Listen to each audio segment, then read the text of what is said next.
because I know that there's some guys out there that, are just one man shops, but they're kind of thinking about, maybe hiring on a younger guy, an apprentice, helping him, up. And it sure is handy to have another hand on the job. So can you tell us kind of like, because you have one apprentice per 5 technicians, what justifies sending that apprentice to the technician? And does that apprentice kind of make their own schedule, or do you kind of tell them where to go?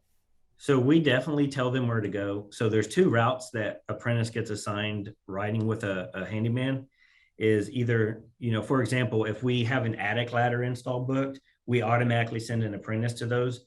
For safety reasons, we don't want one guy holding that attic stairs above his head.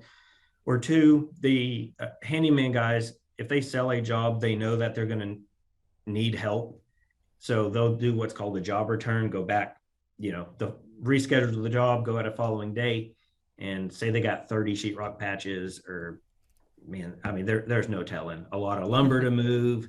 They need an extension ladder, so they need additional help for safety reasons. So those are the primary reasons why we have them. And our hope is that within a year they learn and they try to get into an entry level handyman position and run their own truck.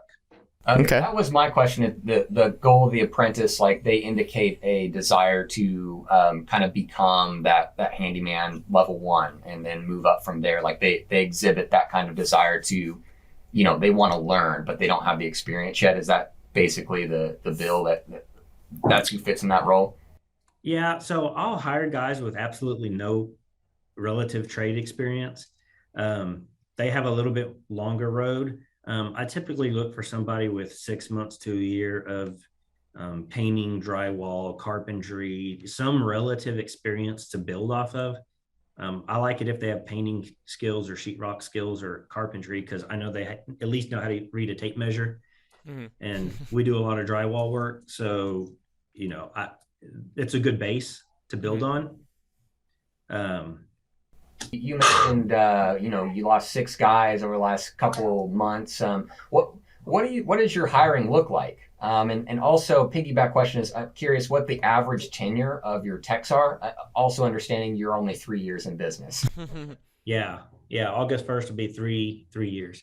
Man, if I could figure out that question, a year ago was substantially easier than now.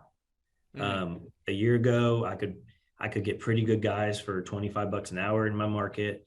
Everybody wanted 401k, health insurance. They wanted all the benefits that you get with typically the bigger organizations. And that was enough to get people to come on board. It does not seem to be the case anymore. I got to the point where I'm like, we just threw out a $2,000 hiring bonus for top tier guys. Wow. I decided, what, if I can't get people, because my top tier guys, my level 3 guys, they're averaging between $30 and $41 per hour. And that's not just billable hour, that's per every hour that they're at work in their van at Home Depot. So I just figured it takes a guy anywhere from 6 to 8 weeks to get in a truck, get trained, and get in his groove if he has the experience before he's making that money. So I'm kind of desperate. So I was like, maybe I try to offer him $30 an hour with a $2,000 hiring bonus. And I've managed to scoop up 2 or 3 that way in the past couple of weeks. I still probably need to hire like 7 more. I have 6 empty trucks in the parking lot, not producing any money. Wow. Which is devastating. Wow.